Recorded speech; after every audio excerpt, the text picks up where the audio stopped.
So first of all, I appreciate you asking the question that way. A lot of people still conflate Ripple and XRP. Ripple is a company of which I'm the CEO. XRP is an open source technology that lots of people participate in. Ripple cares a lot about the XRP ecosystem, but there are a lot of people that do. Ripple, the way I would describe it is simply we are the leading enterprise blockchain company, period, full stop. My viewpoint is there are lots of use cases for blockchain technologies in the enterprise. Knowing how to sell into, knowing how to engage from a customer success point of view and get enterprises using blockchain technologies to improve the efficiency of lots of different kinds of transactions. We're just at the beginning of that journey. Ripple started with cross-border payments and selling into financial institutions. We now have hundreds of financial institutions. We've done millions and millions of transactions, billions and billions of dollars. But I do view it as an enterprise blockchain company as opposed to just payments. I was talking with a gentleman named Jose back here in the back about the ecosystem that Ripple's really created around other enterprise use cases. And there's a lot going on. And I think Ripple is in a position that I compare to Amazon circa 1997, where Amazon at those ages, which you and I will remember, it wasn't Amazon, it was Amazon Books. The name of the company was Amazon Books. And it competed with Borders and Barnes & Noble. Today, obviously, it does lots of things. I think of Ripple, our first vertical, the books is to cross-border payments for Ripple.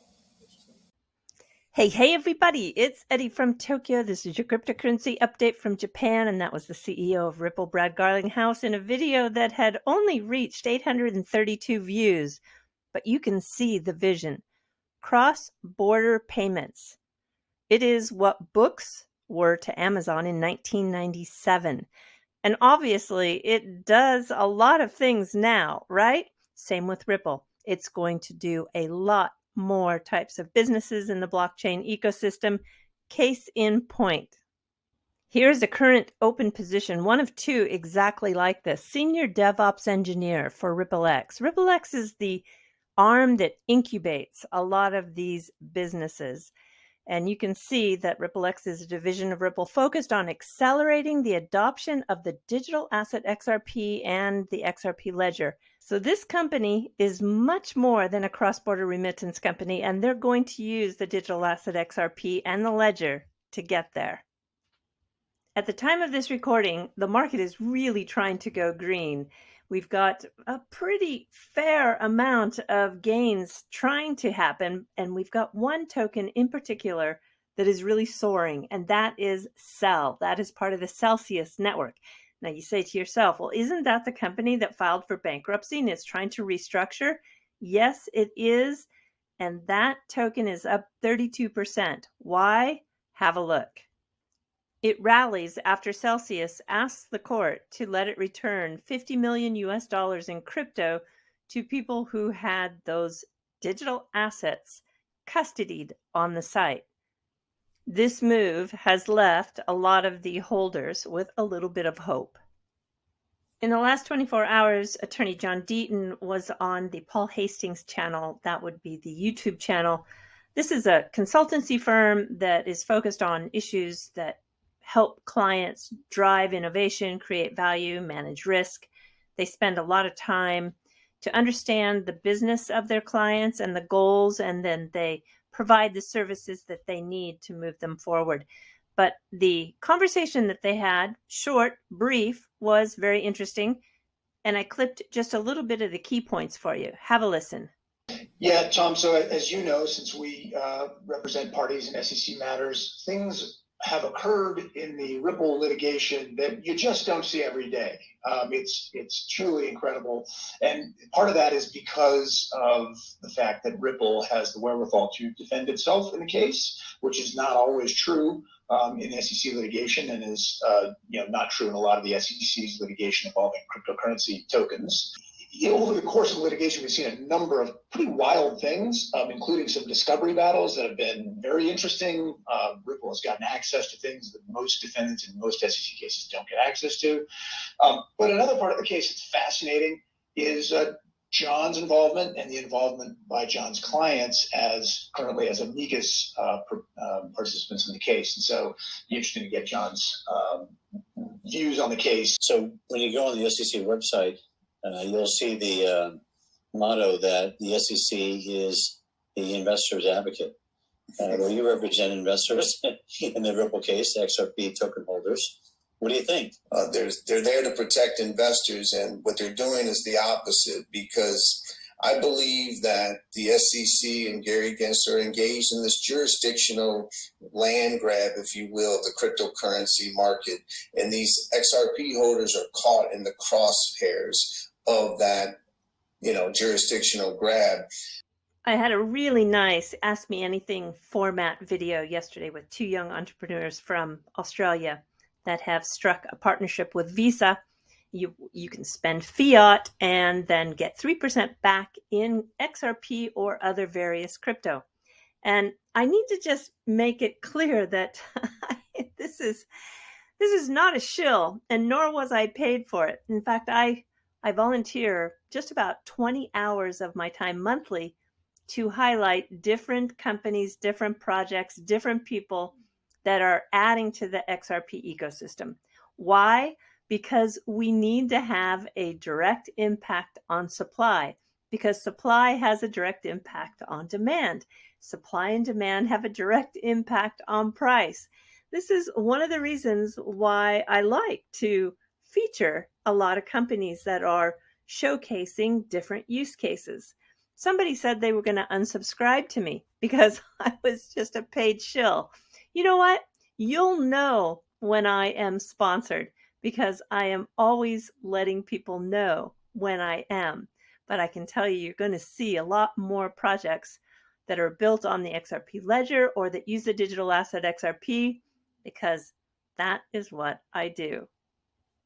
My exclusive video that I created for the Lighthouse Report by the company Genfinity was released today in the September issue. There's a lot of great content, and I'm going to put a link to it in the description below. Moving along to another story, we've got an interesting announcement coming from SBI Holdings, which is the largest outside shareholder of Ripple.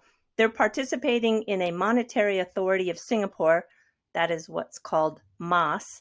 They are going to be in the initiative Project Guardian, and this is exploring the possibility of asset tokenization and value-added use cases. Have a listen to this quick video clip of the director of MAS, and he talks about this project along with their view on the whole entire ecosystem. Since 2017, MAS has been issuing warnings about the substantial risks of investing in cryptocurrencies.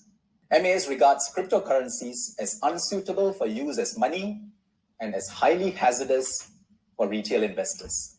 Cryptocurrencies serve a useful function within a blockchain network to reward the participants who help to validate and maintain the record of transactions on the distributed ledger. But outside a blockchain network, cryptocurrencies do not serve a useful function, except, unfortunately, in many cases, as a vehicle for speculation. The most promising use cases of digital assets in financial services are in cross-border payment and settlement, trade finance, and pre- and post-trade capital market activities. In cross-border payments and settlements, wholesale settlement networks using distributed technologies, such as Partior, a joint venture between DBS, JP Morgan, and Temasek, are achieving reductions in settlement times from days to mere minutes. MAS itself has launched an initiative called Project Guardian to explore the potential of tokenized real economy and financial assets. The first industry pilot, which is being led by DBS Bank, JP Morgan, SBI Group, and MarketNode, will explore the institutional trading of tokenized bonds and deposits to improve efficiency and liquidity in wholesale funding markets. MAS does not see a compelling case for retail CBDCs in Singapore. So unlike wholesale CBDCs, retail CBDCs are issued to the general public. In fact, they are like the cash we carry with us, except they're in digital form. The case for a retail CBDC is not compelling for now, given well-functioning payment systems and broad financial inclusion. So that's interesting, isn't it? I mean, that crypto is highly hazardous for retail investors. Well, gosh, I was so surprised to hear that because Singapore has been a leader. Really, I thought the next Silicon Valley, but now I don't think so anymore. One takeaway on that point is I think if you are investing in this space, you really want to concentrate on a digital asset that has utility and purpose. And then, did you hear that JP Morgan, Partior, they got a shout out? They are doing a wholesale settlement for transfers in regards to remittances across different borders. That was interesting.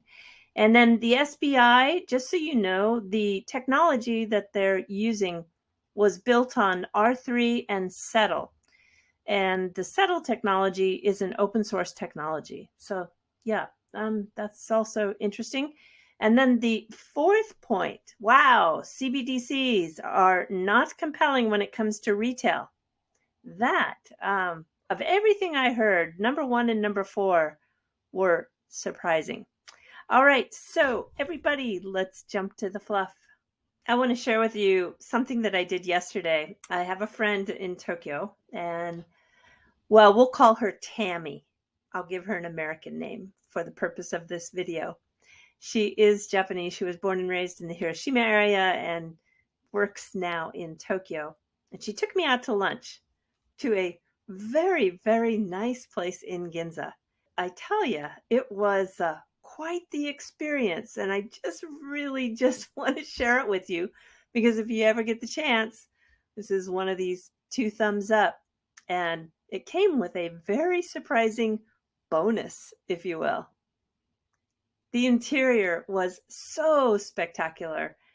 The wood beams inside were over 100 years old. It is a teppanyaki style, so your course is prepared right in front of you on the grill. The name of the restaurant is Ukaite, and there are a few of them in Tokyo, so don't get confused. You want to go to the one in Ginza. There are a couple of private rooms, and if you ask, they will show you the private room in which Trump and the prime minister at that time, Abe-san, along with their wives, had dinner, and you'll even be able to sit in the chairs if you like. If you follow my mouse, this is the chair that Trump sat in, and this is the chair that Melania sat in.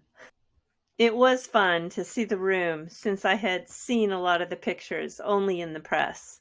And after you eat at the grill, they move you to another seating area where you enjoy your dessert. And it was really fun that they brought this plate where they had written happy 100,000 subscribers, Eri-chan. So, oh, what a great afternoon it was. I'm going to let this video finish out with a little bit of video that I took in the dessert area. Until we talk again, do take care. Sayonara for now. Bye-bye.